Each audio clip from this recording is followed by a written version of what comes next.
آنے والا نیا سال 2024 ہمارے لیے کیسا ہوگا؟ ہر انسان اس فکر میں ہے کہ آنے والا جو سال ہے وہ ہمارے لیے کیسا ہوگا، ہمیں یہ سال پڑے گا یا نہیں پڑے گا،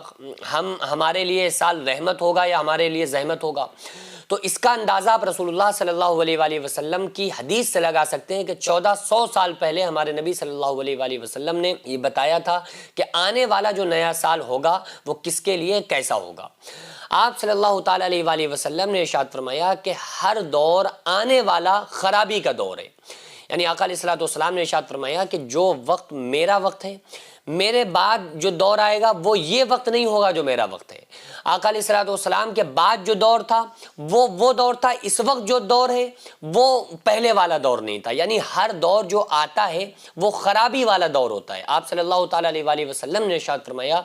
کہ ان قریب، قیامت کے قریب کچھ ایسے فتنے گتھ جائیں گے جیسے بوریا بنا جاتا ہے، جیسے بوری بن دی جاتی ہے نا، بورا بن دیا جاتا ہے۔ آقا علیہ السلام نے انگلیوں میں انگلیاں ڈال کر فرمایا کہ اس طرح سے فتنے جو ہوں گے وہ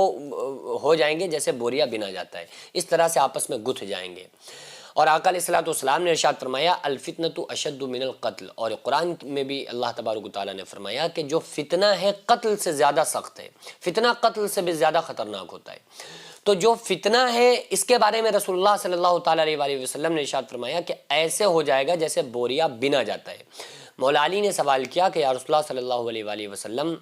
اگر وہ فتنوں والا دور ہم پر آئے تو ہم کیا کریں؟ تو آقا علیہ السلام نے ارشاد فرمایا کہ یا تو تم اپنے گھر کا ٹاٹ بن جانا، جیسے ایک ٹاٹ پردہ پڑا ہوا ہوتا ہے نا کہ بس وہ اپنی جگہ پہ ہی ہے۔ آقا علیہ السلام نے ارشاد فرمایا یا تم اپنے گھر کا ٹاٹ بن جانا یا کسی جنگل کے درخت کی جڑ پکڑ کر بیٹھ جانا، کیونکہ آقا علیہ السلام نے ارشاد فرمایا جو سب سے ملتا ہے سلامت نہیں رہتا ہے۔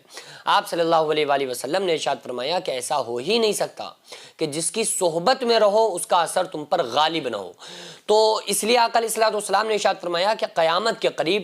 دوڑنے والے سے چلنے والا بہتر ہوگا، چلنے والے سے کھڑا بہتر ہوگا، بیٹھے سے لیٹا بہتر ہوگا۔ کیونکہ انسان دوڑ رہا ہے تو دوڑے گا کوئی انسان تو جلدی برائیوں میں ملوث ہوگا، جلدی برائیاں اس کے قریب آئیں گی، وہ برائیوں کے جلدی قریب پہنچے گا، وہ برائیوں سے جلدی ملے گا۔ انسان دھیرے دھیرے چل رہا ہے تو دوڑنے والے سے کم برائیوں سے وہ ملے گا،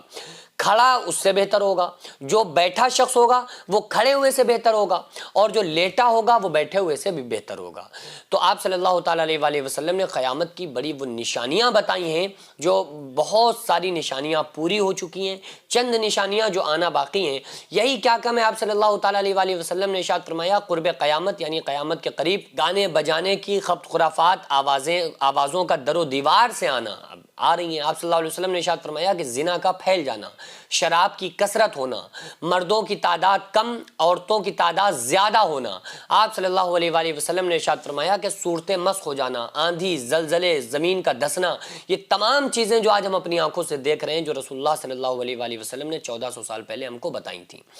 ایک بات اور جس سے ہم یہ اندازہ لگا سکتے ہیں کہ ہمارا آنے والا سال کیسا ہوگا، آپ صلی اللہ تعالیٰ علیہ وآلہ وسلم نے ارشاد فرمایا جیسے تمہارے اعمال ویسے تمہارے حاکم،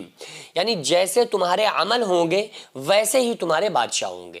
تو اگر آپ یہ چاہتے ہیں کہ ہمارے حکمران بہتر ہوں، آپ یہ چاہتے ہیں کہ ہمارا حاکم بیسٹ ہو، تو ظاہر سی بات ہے کہ آپ پھر خود اپنے عمل کو بدلیں، آپ اپنے اعمال کو تبدیل کریں، آپ اچھے کام کرنا شروع کر دیں۔ آپ اچھے کام کرنے لگیں گے اللہ تبارک و تعالیٰ آپ کے حاکم کو اچھا بنا دے گا۔ تو بہرحال یہ ہے کہ اگر ہم نیک کام کر رہے ہیں، نیک کاموں میں ہیں، اچھے عمل کر رہے ہیں، تو آنے والا ہر کل، آنے والا سال چھوڑ دیجئے، آنے والا ہر کل ہمارے لیے بہتر ہوتا ہے، ہمارے لیے اچھا ہوتا ہے، ہمارے لیے خوبصورت ہوتا ہے۔ آقا علیہ السلام نے ارشاد فرمایا کہ آسمان میں دو دروازے ہیں، جب بندہ عمل کرتا ہے تو ایک سے اس کا عمل چلتا ہے، دوسرے سے رزق اترتا ہے، اور جب بندہ عمل کرنا بند کر دیتا ہے تو پھر دونوں دروازے بند ہو جاتے ہیں۔ تو اس لیے اگر ہم اپنے سال کو، اپنے آنے والے ایام کو یعنی دنوں کو اچھا بنانا چاہتے ہیں تو پھر ہمیں اللہ کی بارگاہ میں توبہ کرنا ہوگی، رسول اللہ صلی اللہ علیہ وآلہ وسلم کے طریقوں پر عمل کر کے زندگی گزارنا ہوگا۔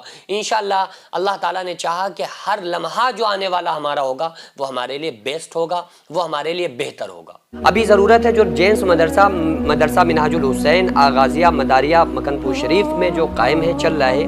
تو اس کا صرف ایک ہال ہے جس میں بچے رہتے بھی ہیں، جو بیرونی بچے ہیں وہ وہیں رہتے ہیں، وہیں کھاتے ہیں، وہیں پیتے ہیں، جن کے رہنے کا بھی کوئی پروپر ان کے رہنے کا کوئی ہال یا کوئی رہنے کے لیے ہاسٹل کمرے وغیرہ موجود نہیں ہیں، جس کی چھت پر انشاءاللہ تعالیٰ اگر کچھ کمرے بن جائیں تو بچوں کے رہنے میں اور اساتذہ کے وہاں پہ رکنے میں کچھ آسانی ہو جائے، کیونکہ پورا مدرسہ جو بنا ہے اللہ رب العزت کی قسم کھا کے بتا رہا ہوں کہ بغیر کسی فنڈنگ، بغیر کسی چندے کے بنا ہے، جو اللہ نے مجھ سے کام لیا، میں نے خود کام کیا، اور یہ آپ کو فوقیت کے لیے نہیں بتا رہا ہوں بلکہ صرف آپ کے حوصلے کے لیے بتا رہا ہوں۔ تو اس کے لیے تعمیری کچھ کام ہونا ہے، آپ لوگوں سے خصوصی گزارش ہے کہ اس میں اس کار خیر میں تعاون کریں، اس کام میں حصہ لیں، تاکہ ہمارا یہ جو کام ہے، یہ جو مشن ہے، یہ کمپلیٹ ہو سکے۔ اللہ تبارک و تعالیٰ اس کا صلہ ہم کو عطا فرمائے۔